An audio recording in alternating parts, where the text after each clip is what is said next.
नमस्कार। निःशुल्क ज्योतिष परामर्श केंद्र में आप सबका स्वागत है। जैसे कि हमारी चर्चा जनवरी 2026 में भिन्न भिन्न लग्न राशि वालों को मिलने वाला प्रभाव और उसके उपाय के बारे में चल रही है। अभी तक हमने मेष लग्न राशि से लेकर वृश्चिक लग्न राशि तक का प्रभाव जाना। आज हम धनु लग्न राशि का प्रभाव जानेंगे। तो धनु लग्न राशि, जैसा कि आप लोग जानते हैं, धनु लग्न राशि के जातकों का जन्म धर्म संस्कार के द्वारा लक्ष्य निर्धारित कर अपने पिता, अपने पूर्वज, परिवार का नाम, ख्याति, सम्मान स्थापित करने एवं जो इनके अपने स्वयं के पूर्व जन्म के मोह बंधन हैं, स्वार्थ है, उससे मुक्ति प्राप्त हेतु हुआ है। इनको इस जन्म में पशुता से मानवता की ओर जाना ही इस जीवन का उद्देश्य है। तो जनवरी 2026 में जो ग्रह गोचर हो रहे हैं परिवर्तन, उसका क्या प्रभाव होने जा रहा है। जनवरी 2026 में आप देखेंगे कि द्वितीय भाव में मकर राशि में शुक्र, सूर्य, मंगल, बुध चार ग्रह स्थित होंगे। 14 तारीख से लेकर 17 तारीख के मध्य ये सभी ग्रह इसमें मकर राशि में आ जाएंगे। तो द्वितीय भाव जो है वह हमारे परिवार का, कुटुंब का, धन का, स्वार्थ का, वाणी का, संस्कारों का और साथ में भय का भी होता है, क्योंकि जीवन में शक्ति इसी भाव से प्राप्त होती है। और यहाँ पर जब मकर राशि है तो मकर राशि का जो प्रभाव है वह बुराइयों को समाप्त कर अच्छाइयों को उजागर करने का होता है। अर्थात धनु लग्न राशि वालों को अपने परिवार के जो बुराइयां हैं उन्हें दूर करके अच्छाइयों की ओर ले जाने का कर्म करना है।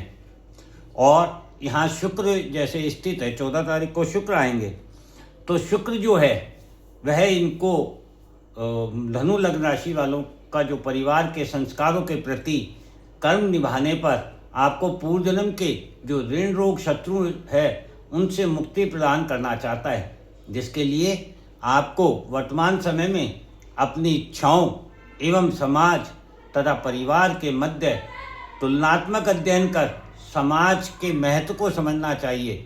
परिवार जो हम जन्म से लेकर आते हैं वह हमारा बंधन है, और जो हमें इस संसार में अपने कर्मों के द्वारा, वाणी के द्वारा, अपनी सेवा भाव के द्वारा जो समाज प्राप्त होता है, ये समय उन्हीं के प्रति अपने दायित्वों को निभाने का, उनकी सेवा करने का है।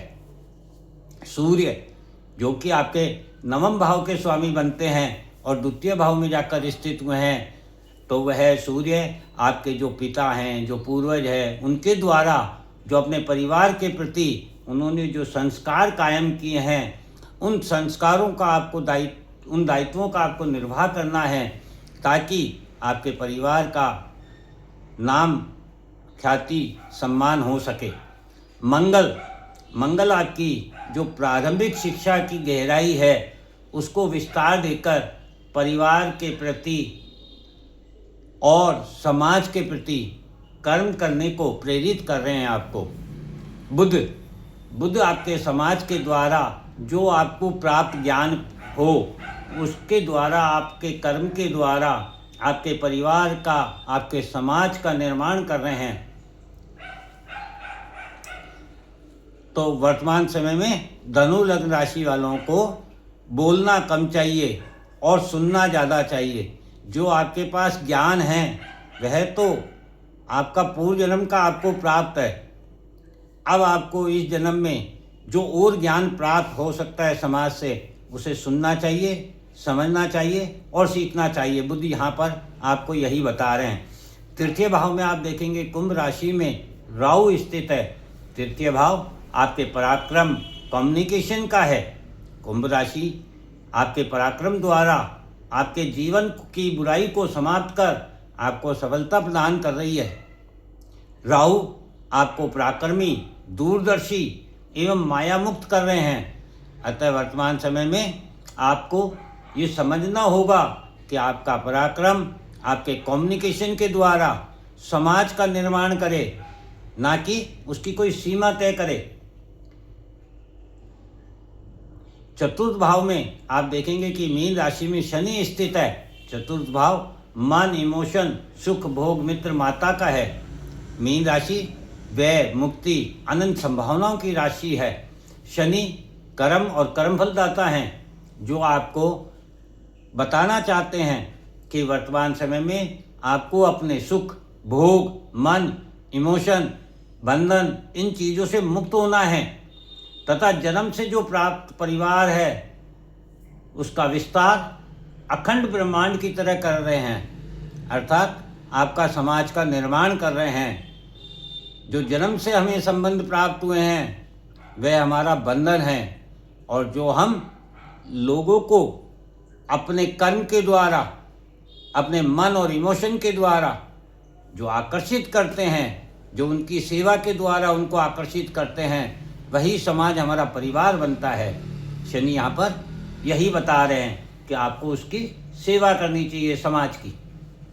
सप्तम भाव में आप देखेंगे मिथुन राशि में गुरु स्थित है।